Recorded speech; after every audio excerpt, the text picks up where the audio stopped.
नमस्कार। मैं कमलेश कबीर आपका एक बार फिर स्वागत करता हूं इस नए एपिसोड। आज के इस एपिसोड में हम बात करेंगे एक बार फिर से विभाजन विभीषिका की, क्योंकि जब से 15 अगस्त और इस वक्त विपक्ष की जो स्थिति है आपने देखा। वैसे अगर आप देखोगे तो 15 अगस्त किसी राजनीतिक दल का ना होकर सभी भारतीयों के लिए था, और यह वही लाल किला था जहां पर पंडित जवाहरलाल नेहरू ने शुरुआत की थी स्वतंत्रता दिवस की। और फिर गांधी परिवार की 3 पीढ़ियां, जवाहरलाल नेहरू, इंदिरा गांधी, राजीव गांधी। अब चौथी पीढ़ी को यह भ्रम हो गया था जब से वो पैदा हुए कि उनको बड़ा होकर जो है वो प्रधानमंत्री ही बनना है, लेकिन देश की जनता ने नकार दिया। अब ऐसी स्थिति में वो जो कुंठा है वो अब बाहर निकलती हुई दिखाई दे रही है। इसलिए आपने देखा 15 अगस्त के कार्यक्रम को विपक्ष ने जो है वो इंपॉर्टेंस ही नहीं दिया। उसके बाद में जब प्रधानमंत्री नरेंद्र मोदी ने आरएसएस को लेकर टिप्पणी की, और यह पहली बार था कि आरएसएस का जो है वो लाल किले से, वैसे कहानियां जो है वो बहुत सारी है, क्योंकि कांग्रेस पार्टी में एक पूरे दशक से अगर आप उठा के देखोगे, जब से महात्मा गांधी भारत लौटे वापस अफ्रीका से, फिर उसके बाद असहयोग आंदोलन, मैं फर्स्ट वर्ल्ड वॉर की बात कर रहा हूं, उसके बाद से दूसरे जितने भी जो लोग थे जिनका कद कांग्रेस पार्टी को यह लगा कि उनके कद से ज्यादा बड़ा होने लगा है, उन सबको जो है वो साइड कर दिया गया एक के बाद एक। और इस कहानी में जो है वो मैं ये नहीं कहूंगा कि आरएसएस के हेड गेवार का ही नाम लूंगा, क्योंकि जेल तो वो भी गए थे, इससे पहले हमने एक वीडियो में बात की थी। लेकिन इस परिवार ने ना तो जो है वो अंबेडकर को बख्शा, ना सुभाष चंद्र बोस को बख्शा, और अगर आप आगे जाओगे तो लाल बहादुर शास्त्री और फिर बहुत सारे लोगों को इन लोगों ने नजरअंदाज किया। और यह जानबूझकर किया गया। क्यों किया गया? क्योंकि आप सोचकर देखिए कि कोई प्रधानमंत्री जीवित रहते हुए अपने आप को भारत रत्न की घोषणा कर देता है, तो फिर उसके लिए पार्टी प्रधान है या देश प्रधान है या फिर परिवार के अलावा कोई चीज प्रधान है ही नहीं। अब उस स्थिति में उस दौर से जब हम बाहर निकल के इस दौर की बात करते हैं, तो फिर लाजमी है कि उसके ऊपर जो है वो डिबेट हो जाती है, और इसलिए अब ये जो है वो एक डिबेट का हिस्सा बन गया। अब जब डिबेट का हिस्सा बन गया, तो इससे पहले भी हमने बात की थी बंटवारे को लेकर कि जिम्मेवार कौन थे। तो उस वक्त 2 ही लोग जिम्मेवार थे। और क्यों जिम्मेदार थे, अगर हम उस कड़ी में थोड़ा सा आगे बढ़ के जो है वो अगर हम बात करें, तो फिर बंटवारे की जो असली कहानी थी, जिसमें हमने बात की थी पहले, इससे पहले एक वीडियो में, आपको पता ही होगा, जिसमें मैंने थंबनेल में जो है वो नेहरू के साथ में जिन्ना की फोटो भी लगाई थी। अब अगर आप उसको देखोगे तो हमने उस वीडियो में बात की थी कि किस आधार पर पंजाब का 80% हिस्सा जो है वो पाकिस्तान को दे दिया गया। तो जो दर्द पंजाब ने जो झेला, उसको मुझे लगता है कि ये लोग जो है वो समझ नहीं सकते। और दूसरा, किस तरीके से बंगाल का विभाजन किया, पूर्वी बंगाल और पश्चिमी बंगाल। लेकिन जहां पर हिंदू बाहुल्य आबादी थी, 7,000 के आसपास जो है वो आबादी थी, आपको पता है मैंने इससे पहले भी चटगांव का नाम लिया था। और लोगों को 12 अगस्त को विभाजन के लिए जो है वो नेहरू और जिन्ना दोनों ने सहमति दे दी, और 15 अगस्त और 14 अगस्त के 2 दिन फाइनल रखे गए, क्योंकि मैंने उसमें आपको विस्तार से समझाया था कि 12 अगस्त दोनों ने सहमति जता दी, कांग्रेस पार्टी ने और जिन्ना ने, मुस्लिम लीग ने। 13 अगस्त को माउंटबेटन वो चले गए, क्योंकि ये काम जो है वो क्लिफ, आपको पता होगा, रेड क्लिफ रेखा। तो 13 अगस्त को माउंटबेटन चले गए लाहौर। 14 अगस्त को जो है वो स्वाधीनता समारोह पाकिस्तान का। फिर उसके बाद वो 15 अगस्त के जो है वो स्वाधीनता समारोह में पहुंच गए वापस दिल्ली। लेकिन दूसरी तरफ अगर आप जनता को देखोगे तो जनता जो है वो रात से ही मारकाट मची हुई थी। मतलब लोग इस बात को लेकर कंफ्यूज थे कि वो किस देश का हिस्सा है, ये तो कभी हुआ ही नहीं, बस उन्होंने अपना स्वाधीनता दिवस बनाया और कांग्रेस पार्टी ने इधर मना लिया। और यह काम हुआ 17 अगस्त को। तो हैरानी की बात आप समझ गए होंगे, और इसको लेकर डॉक्टर श्यामा प्रसाद मुखर्जी, मैंने आजाद हिंद फौज के एक मेजर का नाम भी लिया था, आरएसएस और फिर हिंदू महासभा, इन लोगों ने इसके खिलाफ जो है वो एक अभियान भी चलाया था, एक आंदोलन भी चलाया था। लेकिन खैर, राजनीतिक पार्टियां हैं, एक दूसरे के ऊपर आरोप लगाती है। लेकिन अगर आपको विभाजन विभीषिका को समझना है तो फिर आपको इस बंटवारे की कहानी के लिए ऑथेंटिक बुक्स कौन सी है, मुझे लगता है कि वो आपको पढ़नी चाहिए, जो मैं जानकारी आपसे शेयर करने के लिए वीडियो बना रहा हूं। एक विजय लक्ष्मी बालाकृष्णन की एक बुक है और ग्रोविंग अप एंड अवे, जिसमें भारत को लेकर जो है वो एक किताब लिखी हुई है बंटवारे को लेकर। और इस किताब की बड़ी दिलचस्प स्टोरी है।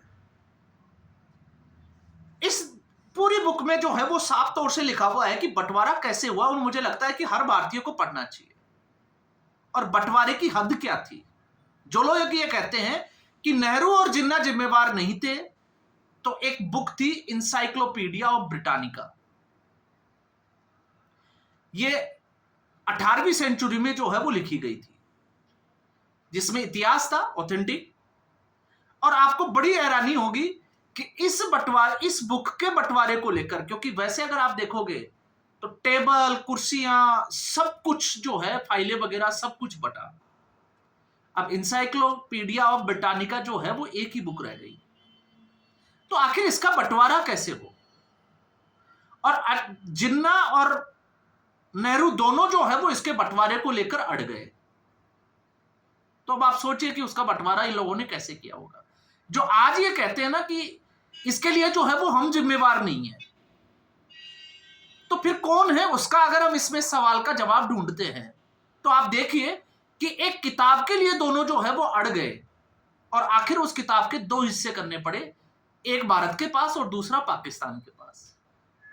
यह थी बंटवारे की हद। और फिर इतना ही नहीं, विजय लक्ष्मी बालाकृष्णन की इसी किताब में एक डिक्शनरी का भी जिक्र है, जो अंग्रेजी शब्दकोश की डिक्शनरी थी। उसका बंटवारा किस तरीके से किया गया कि ए से लेकर के तक जो डिक्शनरी में जो स्पेलिंग्स मीनिंग्स जो थे, ए टू के, वो भारत के हिस्से रही, और एल से लेकर जेड की जो थी वो माउंटबेटन ने पाकिस्तान को दे दी, क्योंकि सारा बंटवारा जो है वो माउंटबेटन की देखरेख में हो रहा था। तो ये जो है वो बंटवारे की एक हद थी। और ये हद तब थी जब इस देश में सीमाओं का निर्धारण नहीं किया गया था। और जब सीमाओं का निर्धारण नहीं किया गया था तो यहां पर जो है वो लोगों को मारा काटा जा रहा था, और ये लोग जो है वो इस तरीके से बंटवारा कर रहे थे। तो आप सोच के देखिए फिर बंटवारे का जिम्मेवार कौन था।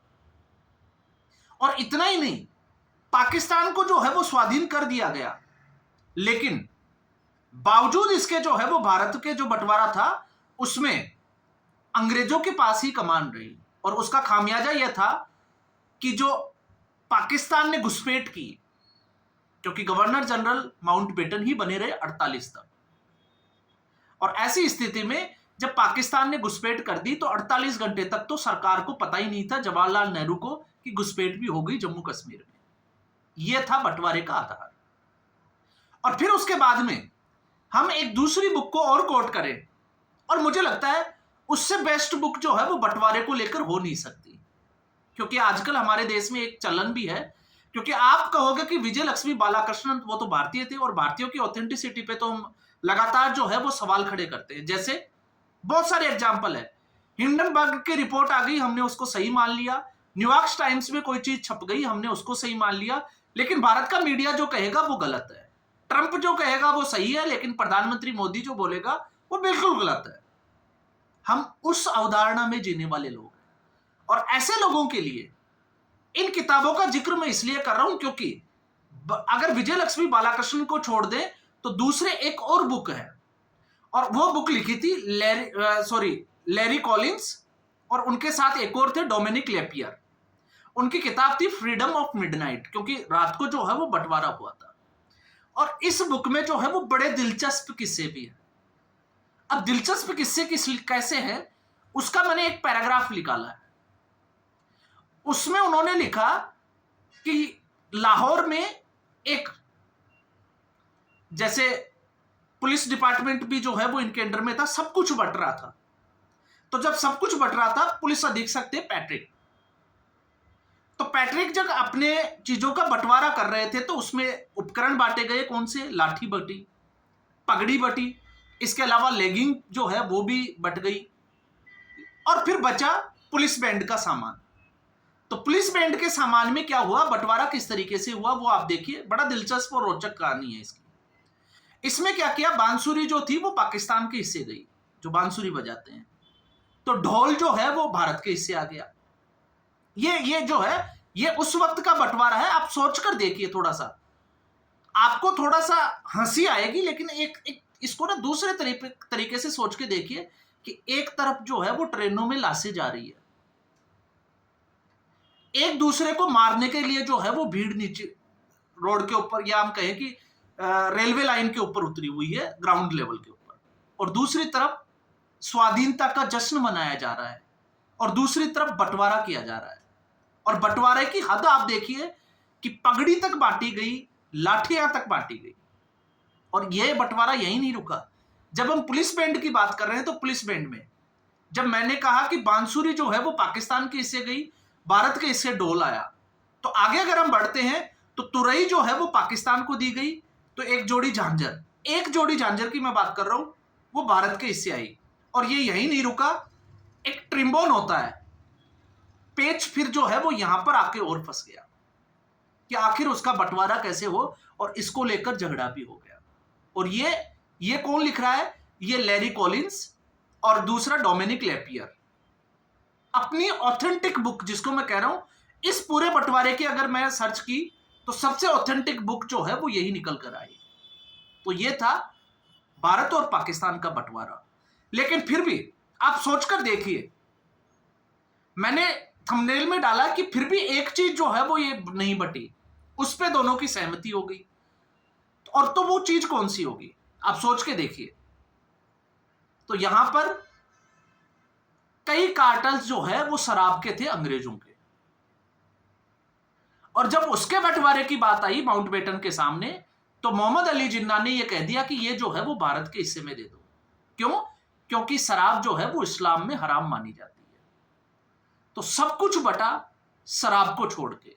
तो अब आपको लगेगा कि फिर तो जो है वो शराब अच्छी। आपने अमिताभ बच्चन के जो फादर साहब थे, हरिवंश राय बच्चन, आप अगर उनकी कविता को देखोगे तो उन्होंने जो एक कविता लिखी थी कि सब कुछ देखा मैंने, हिंदू देखा, मुस्लिम देखा, सिख देखा, ईसाई देखा, सब कुछ देखा, लेकिन भाई नहीं देखा।